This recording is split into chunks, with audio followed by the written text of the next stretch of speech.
Ito yung susian niya. Grabe, gastos. Sobrang abala nung nangyari sa atin, guys.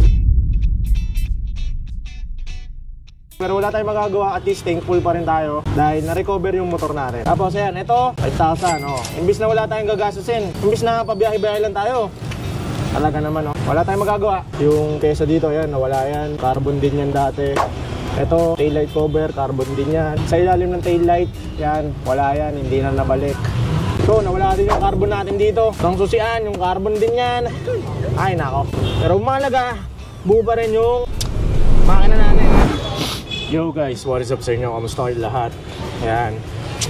So kung nakita nyo sa isang vlog natin, unang vlog, nabawi na natin yung motor natin. May itsura ng motor natin. Grabe, ibang-iba na at daming gasgas. Sobrang dumi. Isa pa yung susian. Wala yung susian yan. So papalitan pa natin yan. So ito na siya. Papakita ko lang sa inyo bago natin ayusin ulit. So marami tayong ayusin dito.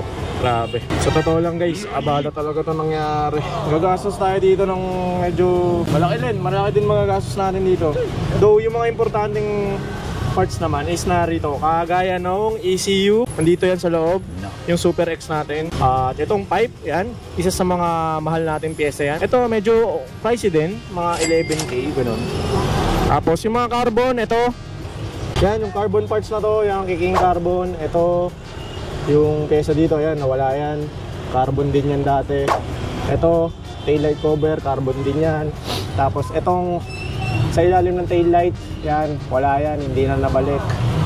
Itong na-recover. Yan, tapos yung kaha natin, naging itim. Which is, alam nyo naman yan, na kulay white yan.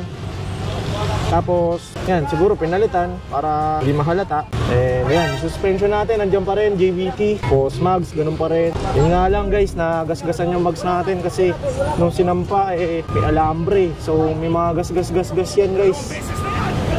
So, as of this moment, hindi pa natin yan napapa-start. No? Hindi natin alam kung i-start siya. Ayan, malalaman natin mamaya guys. Tapos, hindi rin na-recover yung susi guys. Hindi na-recover yung susi. So, tingnan natin. Bumili na tayo ng susian. Ayan. Salamat nga pala sa tropa natin si Lester. Lagi nandyan para pag kami kailangan tayo sa motor. Ito yung susian niya. Grabe, gastos. Sobrang abala nung nangyari sa atin guys. Pero wala tayong magagawa. At least thankful pa rin tayo. Dahil na-recover yung motor natin. Ayan o, dalawang susi. Ayan.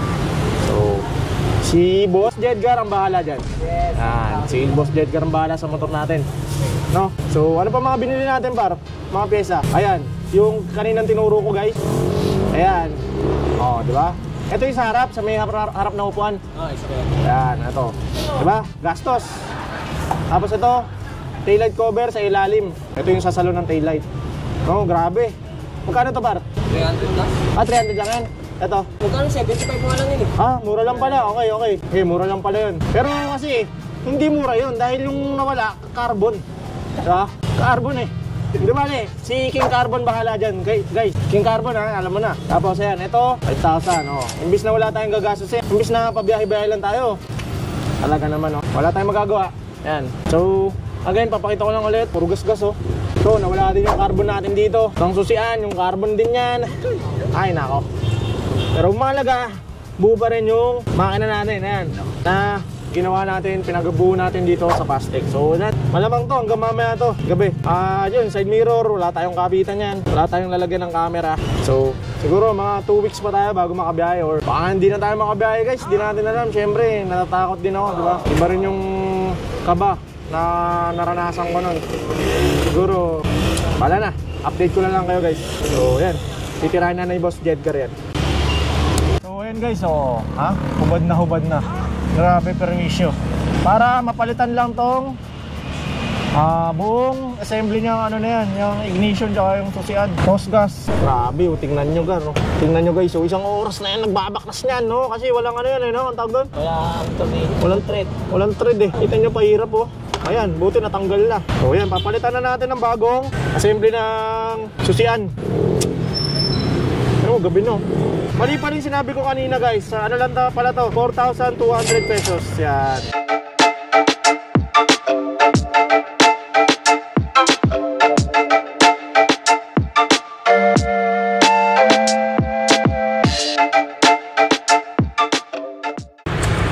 Yun o, kumastart gar. Tahimik ah. O, Okay, nakapasok saan yan? Decibel meter yan, guys. Okay, yung start, guys. Diba? So, yun, kahit anong nangyari, thankful pa rin talaga dahil start at buo yung mga pyesa natin. Talagang yung mga carbon nga lang talaga. Yun lang, King Carbon, sayang naman. Tingnan natin kung anong masasabi ni Boss Kyle dito. Nawala yung carbon natin eh. Siyempre, isa sa magandang tingdig natin yan, ang NMAX natin. So, ayun na mga gar. Okay na. Yung side mirror na lang kasi tinanggal yung side mirror eh. Ito, soon, papalitan natin yan. Boss Bato size seat. Okay, babalik natin sa dati. At yung mga lalagyan na natin ng cellphone at camera, lalagyan din natin yan ng bracket. Cellphone holder, tsaka action cam holder.